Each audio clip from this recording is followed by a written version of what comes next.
आपको नेहरू गांधी खानदान परिवार के और कांग्रेस पार्टी के कारनामे आपको सुनाता हूँ। प्रदीप सिंह जी से सुनिए, कांग्रेस कैसे अपने नेताओं के ही खिलाफ खड़ी है। नमस्कार, आपका अखबार के इस अंक में आपका स्वागत है। मैं हूं प्रदीप सिंह। अपने विरोधी को लेकर या दुश्मन को कहिए या राजनीति की बात कर रहा हूं तो राजनीतिक विरोधी को लेकर जो सहज मानव वृत्ति होती है अपने विरोधियों के बारे में, वो होती है उसको छोटा करने की। प्रधानमंत्री नरेंद्र मोदी का स्वभाव और उनकी वृत्ति और प्रवृत्ति दोनों जो है बिल्कुल इसके ठीक उलट है। वो अपने विरोधी के सामने अपने को और बड़ा करने की कोशिश करते हैं, चाहे मुद्दा हो, चाहे व्यक्तित्व की बात हो और चाहे नीतियों के बारे में निर्णय लेने का मामला हो। अब सबसे ताजा मामला क्या है उससे शुरुआत करते हैं और पीछे थोड़ा देखकर बताते हैं क्या क्या किया पिछले 10 साल में प्रधानमंत्री नरेंद्र मोदी ने। ताजा मामला है कि प्रधानमंत्री की ओर से या मतलब उनकी सरकार की ओर से पूर्व दिवंगत राष्ट्रपति प्रणब मुखर्जी की बेटी को एक चिट्ठी भेजी गई, शर्मिष्ठा मुखर्जी को, कि आपके पिता का यानी पूर्व राष्ट्रपति का स्मारक बनाना चाहते हैं। तो परिवार की कंसेंट लेनी पड़ती है, परिवार की मंजूरी लेनी पड़ती है। शर्मिष्ठा मुखर्जी ने तुरंत कंसेंट दे दी, जगह तय हो गई। अब वो उसका निर्माण शुरू होने वाला है। अब ये फैसला आपको लग सकता है कि ये फैसला सहज है, इसमें क्या बड़ी बात है। प्रणब मुखर्जी भारत रत्न रह चुके हैं, देश के पूर्व प्रधानमंत्री रहे हैं। लेकिन 2-3 बातें आप याद रखिए। प्रणब मुखर्जी कभी भाजपाई नहीं थे, भाजपा या संघ से उनका कभी कोई संबंध नहीं रहा। अपने पूरे राजनीतिक जीवन में बीच में कुछ समय के लिए उन्होंने अपनी पार्टी बना ली थी, वरना कांग्रेस पार्टी के साथ ही रहे। इंदिरा गांधी के विश्वास पात्र थे। राजीव गांधी से बीच में खटक गई थी जब इंदिरा गांधी की हत्या के समय पश्चिम बंगाल से लौटते हुए हवाई जहाज में उन्होंने कह दिया था कि जो है कार्यवाहक प्रधानमंत्री उन्हीं को होना चाहिए, क्योंकि कैबिनेट में नंबर 2 की हैसियत थी। तो राजीव गांधी को लगा कि इनकी महत्वाकांक्षा प्रधानमंत्री बनने की है। हालांकि उन्होंने केवल टेक्निकल आधार पर कहा था कि उससे पहले जवाहरलाल नेहरू और फिर जो है लाल बहादुर शास्त्री के निधन के बाद गुलजारी लाल नंदा कार्यवाहक प्रधानमंत्री बने थे। तो इसलिए वो काफी समय तक हाशिए पर रहे, लेकिन उनकी उपयोगिता को देखते हुए राजीव गांधी फिर उनको वापस लाए कांग्रेस में। और दूसरी बात, इस बात को याद रखिए कि सोनिया गांधी को प्रणब मुखर्जी फूटी आंख नहीं सुहाते थे। 2004 में अगर कांग्रेस से कोई सबसे योग्य था प्रधानमंत्री पद के तो वो थे प्रणब मुखर्जी। और ये बात खुद प्रणब मुखर्जी से मनमोहन सिंह ने कही है कि आप डिजर्व करते थे। पूरी पार्टी मानती थी, सोनिया गांधी नहीं मानती थी। तो जाहिर है कि सोनिया गांधी नहीं मानती थी तो वो फैसला कांग्रेस पर कैसे हो सकता है।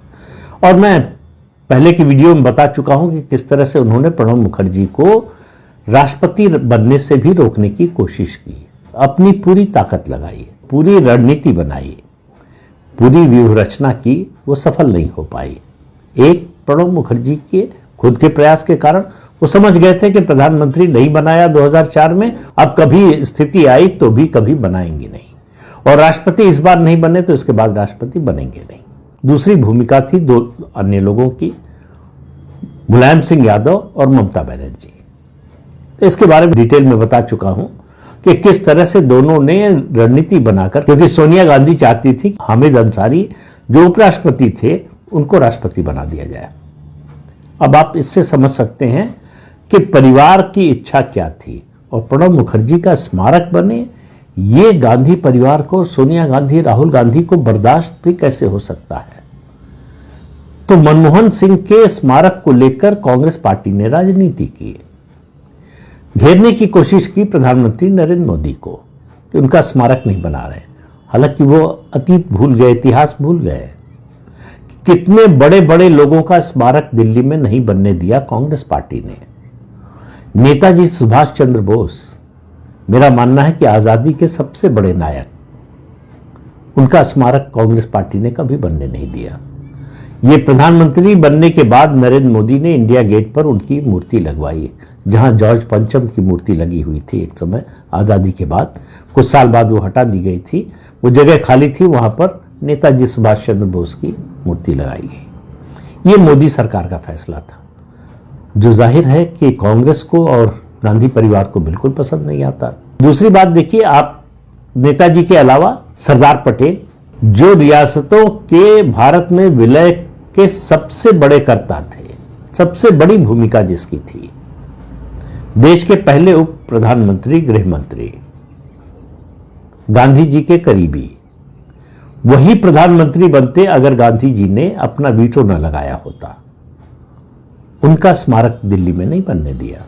उसके अलावा डॉक्टर भीमराव अंबेडकर, जिन्होंने कॉन्स्टिट्यूशन बनाया, उनका स्मारक दिल्ली में नहीं बनने दिया। उस समय याद नहीं आई कि जो है बड़े लोगों का, जिनका कंट्रीब्यूशन है देश के विकास में, समाज में, या आज़ादी के समय की बात करें तो आज़ादी के आंदोलन में उन लोगों का स्मारक बनना चाहिए, वो याद नहीं आया। डॉक्टर राजेंद्र प्रसाद, देश के पहले राष्ट्रपति, अकेले राष्ट्रपति हैं जो लगातार 12 साल तक देश के राष्ट्रपति रहे, संविधान सभा के अध्यक्ष थे। उनका स्मारक दिल्ली में नहीं बनने दिया। कांग्रेस को कोई समस्या नहीं हुई। और उसके अलावा उत्तर भारत के लोग कम जानते हैं, दक्षिण भारत में बहुत अच्छी तरह से जाना जाता है, और एक समय तक, आज़ादी के बाद तक, काफ़ी समय तक देश भर में लोग अच्छी तरह से जानते थे, अब भी जानते हैं, लेकिन नई पीढ़ी में हो सकता है बहुत से लोगों को ज़्यादा जानकारी ना हो। वो चक्रवर्ती राजगोपालाचारी, जिनको राजा जी के नाम से जाना जाता है, पहले भारतीय गवर्नर जनरल रहे। माउंटबेटन जब हटे 1948 में, तो 1948 से 26 जनवरी 1950 तक वो देश के पहले भारतीय गवर्नर जनरल रहे। वो पहले व्यक्ति थे जिनको भारत रत्न मिला। वो देश के गृह मंत्री रहे, संविधान सभा के सदस्य रहे। मद्रास प्रेसिडेंसी, उन दिनों मुख्यमंत्री का पद नहीं होता था, प्रधानमंत्री का पद होता था, मद्रास प्रेसिडेंसी के प्राइम मिनिस्टर रहे। पश्चिम बंगाल के गवर्नर रहे। ऐसे व्यक्ति का स्मारक दिल्ली में नहीं बनने दिया, क्योंकि बाद में वो नेहरू के बहुत खिलाफ हो गए थे। आखिरकार उन्होंने कांग्रेस छोड़ दी थी, और तमिलनाडु से कांग्रेस के समूल नाश में उनका सबसे बड़ा योगदान था। 1967 के चुनाव में उन्होंने CN अन्नादुराई के नेतृत्व में एक गठबंधन बनाया, और उस गठबंधन ने कांग्रेस को सत्ता से बाहर कर दिया 1967 में, और आज तक कांग्रेस पार्टी तमिलनाडु में लौटकर नहीं आ पाई। तो जाहिर है कि उनका कैसे स्मारक बनता। उन्होंने देश के लिए कुछ भी किया हो, कितना भी बड़ा योगदान हो, कितना भी बड़ा व्यक्तित्व हो, गांधी परिवार से बड़ा कैसे हो सकता है। ये जो सोच है, ये जो बड़ी लाइन खींचने की कोशिश हुई कि जो कुछ इस देश के लिए किया, देश की आज़ादी में किसी का योगदान रहा, वो तो मजबूरी है उनकी, महात्मा गांधी को अलग नहीं कर पाते, नहीं तो उनको भी किनारे लगा दे। हालांकि नीतियों के स्तर पर तो लगा ही दिया आज़ादी के बाद से ही। तो उसके बाद अगर कोई कुछ है तो गांधी परिवार है। जो कुछ योगदान है वो गांधी परिवार का है। गांधी परिवार, खासतौर से नेहरू को लेकर फिल्में बनाई गई, डॉक्यूमेंट्री बनाई गई, किताबें लिखवाई गई, रिसर्च करवाया गया, लेख लिखवाए गए, सब कुछ हुआ नेहरू की इमेज बिल्डिंग के लिए, एक परिवार की इमेज बिल्डिंग के लिए, और ये सिलसिला लगातार चलता रहा। तो प्रधानमंत्री बनने के बाद नरेंद्र मोदी ने क्या किया, जहां प्रधानमंत्री के रूप में जवाहरलाल नेहरू रहते थे, 3 मूर्ति भवन, उनका संग्रहालय बना दिया गया, और एक हिस्से में लाइब्रेरी बना दी गई, जवाहरलाल नेहरू मेमोरियल लाइब्रेरी बन गई। तो वो सुरक्षित हो गया केवल परिवार के एक व्यक्ति के नाम। ठीक है कि वो देश के पहले प्रधानमंत्री थे, सबसे लंबे समय तक प्रधानमंत्री रहे, तो उनका मेमोरियल होना चाहिए, इसमें किसी को एतराज नहीं। राजघाट के पास गांधी जी के बगल में अगर किसी का स्मारक बना गांधी जी के बाद, तो वो है जवाहरलाल नेहरू का, शांतिवन के नाम से जानते हैं। वहां गांधी जी की समाधि को जोड़ लीजिए तो लगभग 465 एकड़ जमीन है, जिसमें गांधी परिवार के लोगों के नाम पर सबसे ज्यादा है, यानी उनकी स्मृति के लिए या उनके स्मारक के लिए। तो नेताजी के नाम से नहीं होगा स्मारक, सरदार पटेल के नाम से नहीं होगा, डॉक्टर अंबेडकर के नाम से नहीं होगा, डॉक्टर राजेंद्र प्रसाद के नाम से नहीं होगा, राजा जी के नाम से नहीं होगा, लेकिन संजय गांधी के नाम से होगा। कौन थे संजय गांधी भाई? जवाहरलाल नेहरू का तो योगदान था स्वतंत्रता आंदोलन में, संजय गांधी का कौन सा योगदान था? कौन से महापुरुष थे? लेकिन उनकी सबसे बड़ी योग्यता गांधी परिवार के सदस्य थे, जवाहरलाल नेहरू के नाती थे और इंदिरा गांधी के बेटे थे। अब इससे बड़ी योग्यता जो है भारत में क्या हो सकती है किसी की? तो जवाहरलाल नेहरू मेमोरियल लाइब्रेरी को प्रधानमंत्री नरेंद्र मोदी ने प्राइम मिनिस्टर्स मेमोरियल लाइब्रेरी बना दिया। देश में अब तक जितने प्रधानमंत्री हुए हैं सबकी स्मृति उसमें जो है वो संजो कर रख दी गई। तो विशिष्टता का जो भाव था गांधी परिवार का, उस पर थोड़ा पानी डाल दिया, बराबरी में ला दिया। अब वो चाहते तो उसको बंद कर सकते थे, तो उसका विरोध होता, उनको विंडिक्टिव माना जाता, बदला लेने की कार्रवाई मानी जाती। लेकिन अगर आप बाकी लोगों को सम्मान दे रहे हैं तो आपका विरोध कैसे हो? लेकिन कांग्रेस पार्टी ने विरोध तो किया, लेकिन वो विरोध में वो धार, वो दम नहीं था, क्योंकि उसके पीछे कोई आधार नहीं था।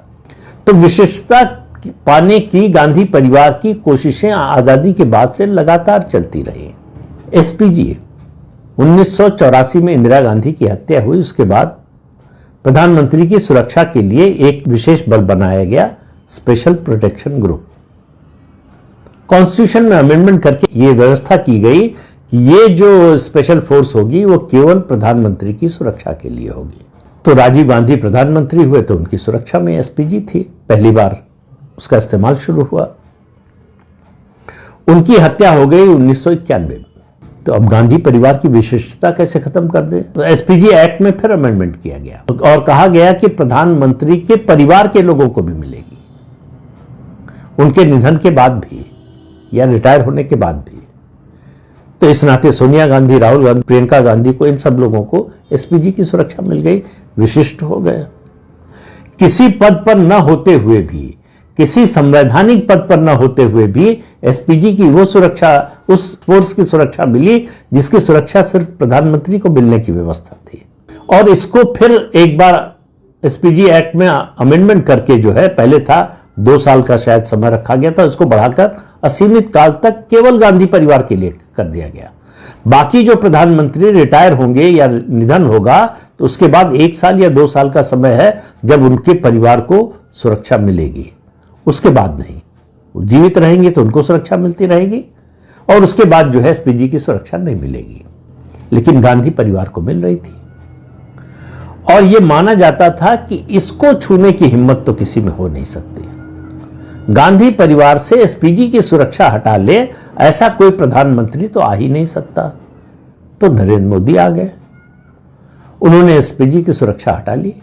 सुरक्षा नहीं हटाई, एसपीजी की सुरक्षा हटा ली और जो उसका मूल उद्देश्य था, जिस लिए वो बनी थी, उसको बहाल कर दिया।